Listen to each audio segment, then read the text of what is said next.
I am filming this during the opening ceremonies of the Paris 2024 Olympics, so I have it actually playing at the side here just so I don't miss Team Canada's arrival. I don't love their uniforms, but it's okay. I'm still excited for this Olympics. We are obviously better at Winter Olympics, but I don't know. For me, I've just always loved the idea of the opening ceremonies, and I love watching gymnastics in Summer Olympics. So I am super excited. And if you are going to be watching the Olympics at all, tell me below what sports are your favorite. Hello, beautiful souls, and welcome to a new episode of the Mini Mirror Show. This podcast is all about short episodes to do with emotional wellness, spirituality, and life philosophy. I'm your host, Amira Sookram, and I am the author of the Guilt-Free Goals book and upcoming book, Feelings-Based Living. I also have flow notes that go out at the beginning of every month and every season, so join those if you want some free reflection worksheets and also to just learn more about what's going on with Amira Sookram. On today's episode, we're going to be talking about when to let things go.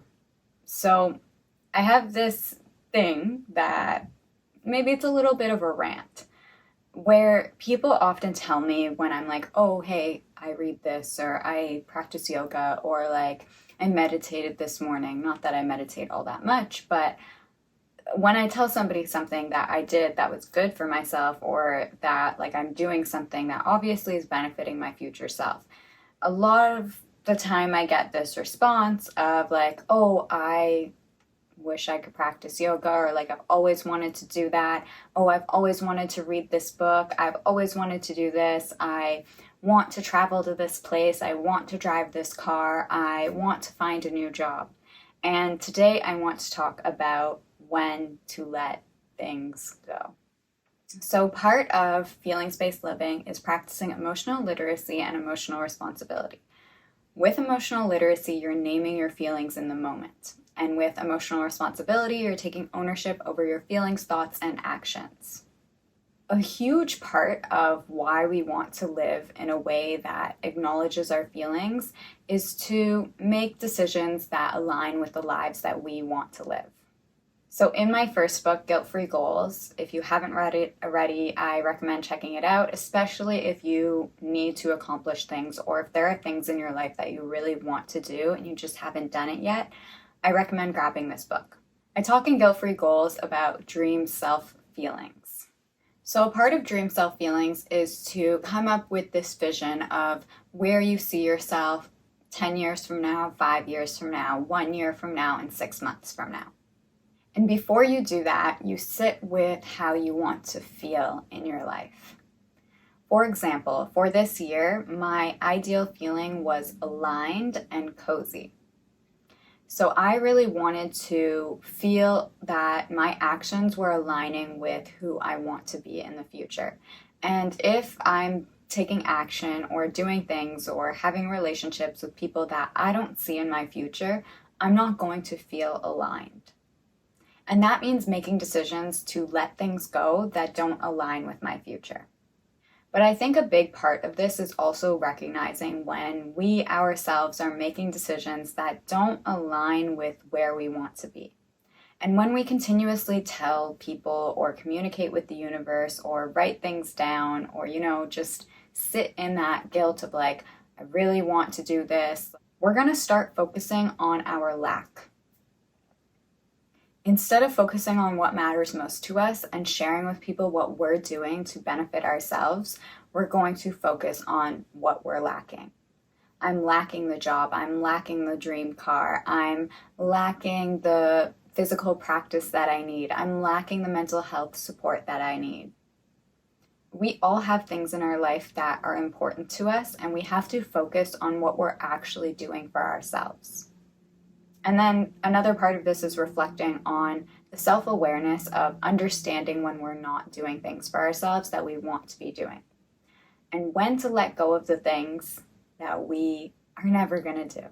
So when we keep saying, I want to do this, when we keep saying, I want to practice yoga, I want to get back to the gym, I want to work out 5 times a week, I want to gain muscle, I want to lose weight, I want. It's the dopamine of looking for more. And this isn't to say that, like, if we repeat something for months on end, that we just need to let it go. I'm talking about when we have a goal that we've been repeating for years and years and years, and we're taking zero action towards it. And we have no reason to keep repeating it because it doesn't actually align with who we want to be. If you really want to do something, you have to start taking action in small steps and small ways to reach whatever it is you're looking for.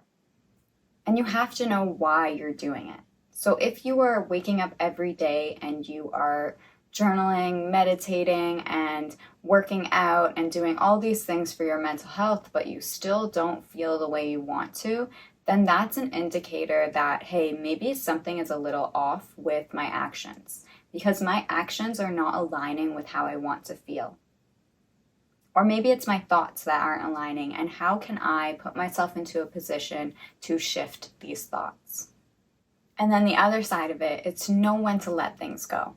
If you are meditating every day and it's not really doing anything for you and you don't see the benefits to your life or the way you want to feel, why are you doing it? And this might sound like a crazy thing to say, but I had to realize that with myself. I always told myself, like, I want to meditate every day and I want to wake up and like have that 5 minutes of meditation for myself. And somebody recently asked me, like, why I gave up on doing that if it's such a beneficial practice. And I said the guilt of not doing it when I want to do it was eating me away and was actually worse for me. So I had to release that guilt and release that pressure on myself to meditate. And then I felt so much better. And now I show up to meditate when it feels right, when I just like have a moment where I'm like, I really need this, and I set a timer for 5 minutes and I do it, and it has no pressure. I'm just doing it because it's good for me in that moment. Knowing when to let something go is practicing self-awareness. And you don't have to do things just because they're good for you. I mean, obviously you have to take care of yourself and take care of your health and your body to a certain extent. You also need to play. You also need things that maybe aren't necessarily taking care of yourself, because we need that duality in life. But you have to find what works for you, and you have to prioritize what matters most to you. Doing things every day and like everything in your schedule just being an obligation is not going to lead you to a life that feels fulfilled and joyful. Anyways, that's my little rant for today, and this episode may have seemed all over the place, but I think I might have hit its purpose, and that being, if there is something that came to mind that you keep saying you want to do, and you know you're not going to make the time or take the action to do it anytime soon, let it go. This is your permission slip to remove the guilt, remove the shoulds, remove the I need to do this, and let it go. If it's meant to be, and if it really nags at you, you will listen to this and be like, no, I actually need to do this, and maybe this is my wake-up call to find a way to do it. Which you can always get guilt-free goals and learn more about goals if that's what you need to do. But otherwise, know when to let go of your goals, know when to let go of holding on to things that you feel a lack about yourself, and let it go. So whatever came to mind right now, something that you said you're always going to do, create awareness about it right now. Name it, sit with it, and see if this really has a purpose and meaning for your life in the future. As always, thank you for watching the Mini Amira Show. I appreciate you so much for being here. Please like, share, subscribe, tag a friend who might need episodes like this. Maybe they keep telling you something that they're going to do and they never do it. And they need this. Share it with your friends. Thank you so much for being here. See you next Tuesday. Bye.